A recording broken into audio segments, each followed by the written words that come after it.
Hi everyone, welcome back to the channel at A&ED Brews with Edie and the wonderful Estelle on camera. Hello honey, say hello. Here she comes. So, hello. Yes, I'm just back. Just back from London. So yes, I was You're over... the jet setter. Jet setter. I was over in London anyway. If you watched the last video you'd know I was over in London anyway, going to catch the Arsenal match, and I will not mention scores just in case there's any Everton fans that tune into the channel. But whilst I was away, literally just up the road from Emirates Stadium, 3 stops away, happens to be where Pinter live and work out of. So Charlie from Customer Services very, very kindly arranged for me to drop in just prior to kick-off to see a few of the guys, have a quick tour of their research department, and their customer services is also located there, and a few of the other teams.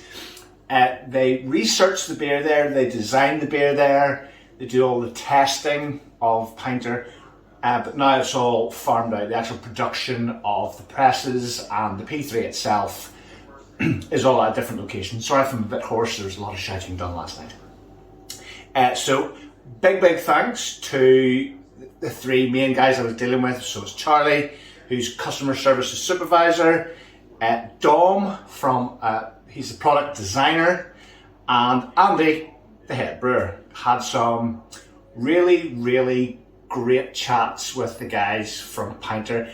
Unfortunately Ralph wasn't about, which is probably okay by me, because I know he would have obviously had to meet Rupert as well.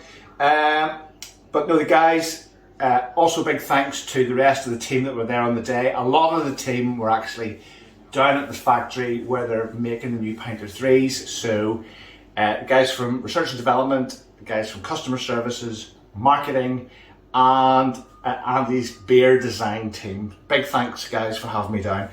So Dom, we all sat down in the room and Dom showed me all the research that has gone into making the P3.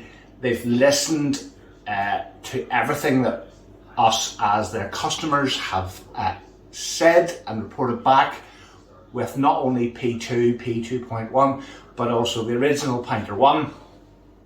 And it's amazing actually the amount of research that's gone into this, the amount of testing. I saw their test rigs, all the stuff that they've gone to try and make this the best that it can be.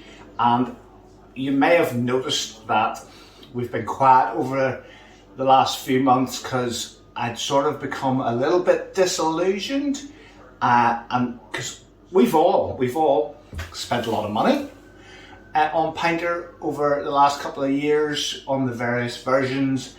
And we're just thinking, oh, you know, is this another one, you know, where all this money blown away?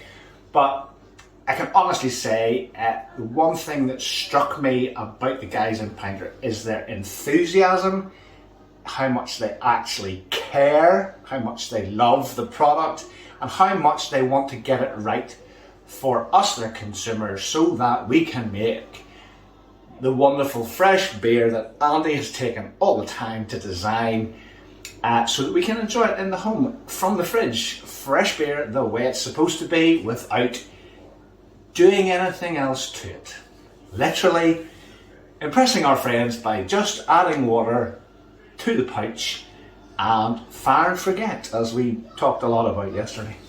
So yeah, Andy's passion, that what that man does not know about beer is not worth knowing. He was coming off a lot of science to me. I had no idea what he was talking about. But yeah, it's great to see the passion. And he would prefer, and I think the whole team would prefer, that now that they've got this right, that we start talking about the beers and giving them feedback on the beers rather than just, but we'll see. If this thing works out to be as good as they say it'll be, then it will be talking about the beers and tastes and what else we can come up with and all that good stuff. So, talking of stuff that's going to come up, I was very privileged to do a bit of a taste test. So we had a couple of their standard line, but I was also able to taste what will be their next beer of the month. I have no idea what it is. All I can tell you guys is keep an eye out for it at launch, because it is outstanding. Everybody likes different stuff, but definitely I got so much more from this. There's a lot more depth. It was just a really nice beer, so keep an eye for that. No idea when it's going to be launched, no idea what it's going to be, or if it's in conjunction with somebody else, or if it's one of their own. They would tell me nothing, but they let me taste it, and look forward to that one. So, whilst I was talking to Andy, as you saw in my last video, the Pinter 3, this is a big dipper in here, currently brewing. It's been brewing for 4 days, so it's got another full 24 to 30 hours to go. So one thing is we mentioned about, there's a lot of talk about hop oil and hopper bottles, and I mentioned that I found it to be quite synthetic and quite aggressive, and I was saying that, can you put it in at the start? And then we had a big chat about that, and he said, yeah, of course you can, but the hoppiness degrades over time, which makes it more mellow, but then you don't get the synthetic tones. So then I said, well, what about adding it during? And he goes, yeah, of course you can. So we're going to add it during. So here we are, because I didn't like to me it didn't taste right. Also, longer conditioning will help it not taste as synthetic, but with 24 to 30 hours to go, I am going to add the hop oil now. Why not? I mean, at the end of the day, everybody's tastes are different. Some people will enjoy the really robust hop oil, some like it in the beginning, but we're going to see this. Big Dipper was never one of my favourites. To be the big sister of Space Hopper, didn't really enjoy it that much, but we'll see what this is like, and I'm so glad that they've got rid of this awful thing. It's just been replaced by something much more simple. And I asked the guys, how do you actually use this thing? And literally it's a case of you just pull it apart, turn it over for cleaning, and insert it back in. How wonderful is that? It's just so simple. So yeah, great.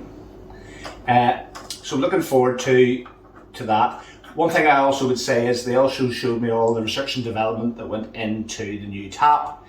And yes, I know for us all who've got Pinter 2 or Pinter 2.1, it's £30 for a replacement tap to replace the piggy's tail. But having seen all the mock-ups that they did, all the research that they put into it, the quality of materials, might regret this, but I've ordered one, I'm paying it for it myself. I would definitely think that £30 for a new tap, which will totally transform your experience. I was able to use the new tap at Pinter, and I was actually quite amazed at, because just straight off you can have it, you can make your beer the way you like it. The device does not dictate to you what your pint looks like, you dictate to it. So like it was in a pub, the further you pull, the more heads you get, the less you pull, and it'll pour probably, like you've seen with all the guys who are doing the research at the minute as mules, you'll see they're able to get all the beer out. Yeah, so a fantastic job. So we as NAD Brews are going to get behind Pinter again, having seen all the things that they're excited about there. Yeah, it's going to be good. It's going to be good. So one last thing I'm going to do is I'm going to check to see, this is up full. This is a test one, so it's not the finished article. So the pressure probably more on the new one, on the proper production model. But the minute I am showing a rather healthy, what's that, 20, 25, 26, 27 PSI, which is, to me, that's fine. I prefer maybe for conditioning and pouring, I prefer maybe taking that up to 30. I would do in my P2s, but I'll just tighten the valve ever so slightly to make sure that's as tight as it can be. But 27 should be fine for conditioning and making the beer carbonated. Guys, thanks for watching. This will now finish off its brewing and then in the fridge for conditioning for probably, I'll try it because the good thing is you can put it back in again, but initially I'll try it probably after 5 or 6 days and you'll be able to see the video then. Guys, thanks for watching.